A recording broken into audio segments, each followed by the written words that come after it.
A lot of people think that the spontaneous or completely natural life as it's understood by these Far Eastern philosophers is to act according to whim. There was, for example, a great Zen monk lived shortly after 1000 AD, who had a very peculiar way of painting. He had long hair, and he'd get very drunk on rice wine. Then he'd soak his hair in ink and slosh it all over the paper. Then he would do a Rorschach test on it and decide what kind of a landscape it actually was, and then put in the finishing touches. And suddenly, out of this apparent mess, a great landscape would be evoked. But the whole art of the thing lay in putting in the finishing touches. And also, there's a very curious thing. If a person who is untrained in painting makes a mess with a brush, it's liable to be just a mess. Whereas if a person who has the feeling of painting in them for a long time, and they make a mess with a brush or just do anything, it looks interesting. And that's why if you try to copy the best people in modern abstract, non-objective painting, you'll find it's a very difficult thing to do. Because there is more to spontaneity than caprice and disorder. And I want to try and explain what that is. I mean, wouldn't it be great if we could live absolutely on the spur of the moment? Not make any particular plans, not feel that, well, you might make plans because you could make plans spontaneously, but not to worry about whether you had made the right decision, whether you were being good or bad, selfish or unselfish, and not to hesitate in anything, you see.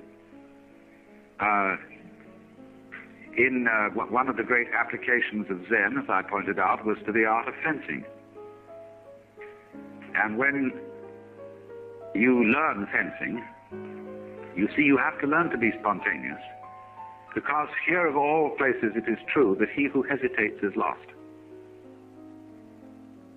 If you're engaged in combat, you see, and you stop to think what sort of a defense or attack you ought to make, the enemy's got you. So the way they teach people spontaneity in fencing is very interesting. When you start into fencing school, you of course live with the teacher. He has a kind of ashram. But you're given a janitorial job. You clean up, you wash dishes, you put bedding away and things like that. But while you're going about your daily business, the master surprises you with a practice sword, which is made of 4 strips of bamboo, rather loosely tied together. And he hits you with this, surprisingly and suddenly, from nowhere. And you are expected to defend yourself with anything available.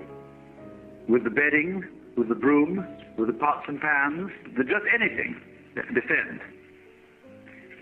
But the poor student never knows when the attack is coming, or what direction it's coming from, and he begins to get tense. And he begins to go around everywhere on sort of alert, you see, watching which direction it's coming from.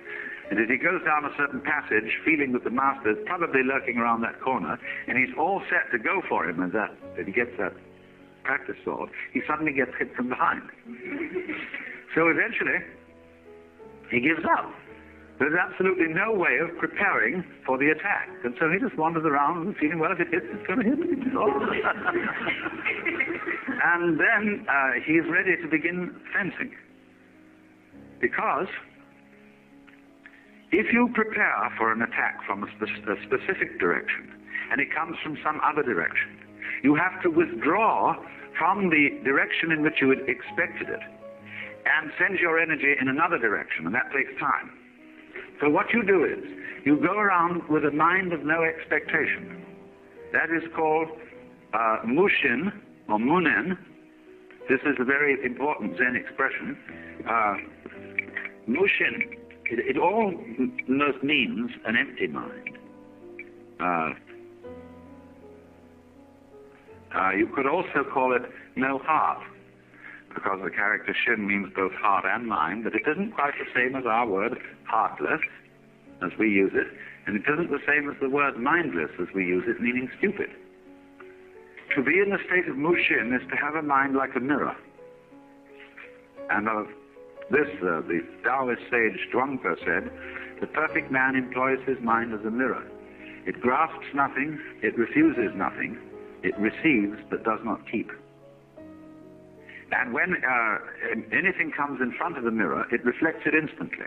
The mirror doesn't wait to reflect it. They also say, when the moon rises, all bodies of water instantly reflect the moon. I mean, they don't bother with physics about the speed of light or anything like that. It's irrelevant. Or they say, when you clap your hands, the sound issues immediately. It doesn't stop to consider whether it will issue. And so sparks from the flint, when it's struck, they issue instantly. But to do this, you can't try to be quick.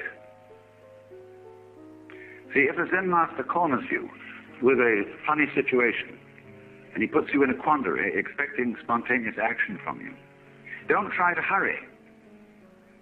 I know I've watched Suzuki wait a whole minute before answering, but he doesn't hesitate. He's not at all embarrassed by this wait. And he can answer with silence just as well as with a formal response. The point is, do something. When two young Americans wanted to study Zen, they were taken by a Japanese monk to interview the master and act as interpreter. And one of them had some practice. You know, he knew a bit about it. And so after they'd had tea together and just discussed formalities, the master said in a very easy way, well, what do you gentlemen know about Zen? And one of these students threw his fan, which he hadn't unfolded, the fan was still folded up, he threw it straight at the master's face. The master slightly moved to one side, and the fan went and went right through the paper wall. And the master laughed like a child. Well, that's the sort of game they get in. Once the master was going around through the forest with a group of students, and he picked up a tree branch. You notice that one might pick up a tree branch, and suddenly he turned to one of his students and said, what is it? And he hesitated, so he hit it with the branch. And so another student was there, and he turned to him quickly. He said, what is it? He said, give it to me, I want to see it. I'll tell you. So the master tossed the branch to him, and he took it and hit the branch.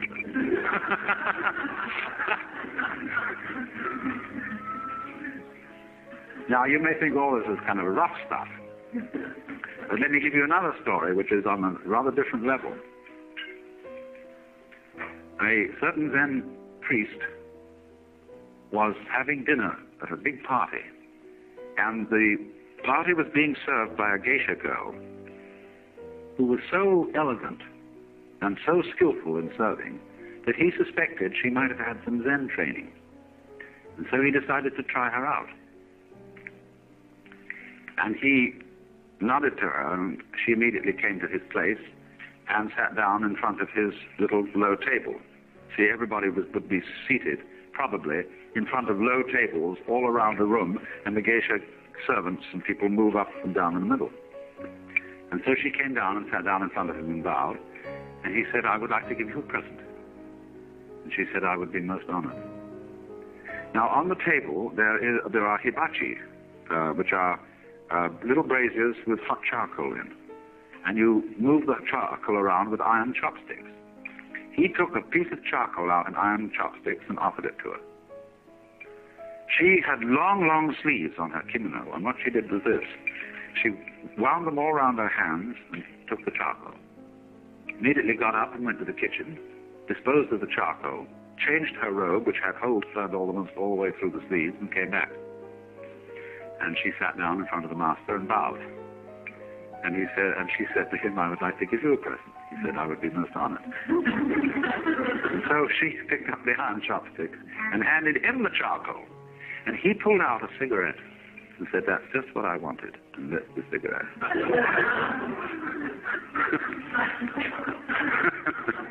Now, here's the lesson. The master's spontaneity and being ready for that situation was the kind of quick thinking that a good comedian has, who, in a completely unprepared way, can make all sorts of jokes and turn any situation into a jest of some kind. There are all sorts of people who do that. People who are experts in kind of like Dorothy Parker, in that sort of repartee. But here it's been developed in a very fundamental way and to a very high degree. Now, the way in which it's developed, you see, requires a protected situation. Because if we all started to act on the spur of the moment, without the slightest consideration or deliberation, everybody would think we were crazy. And people would avoid us and call the police and things like that. But what they do is this. They start you doing this in the context of a disciplined situation, where there are very rigid rules for most of the time, but there are certain instances at which all those rules go hang. And you're in a community which understands the game. Because the point is this: when you start acting spontaneously, you're not used to doing it, and therefore your responses are unintelligent and inappropriate. But when you become used to doing this, and when it becomes second nature to you to act in the state of motion, with no mind or no deliberation, then your behavior has matured, and you find that you're accustomed to respond quite appropriately, as the Zen master did in lighting his cigarette from the charcoal.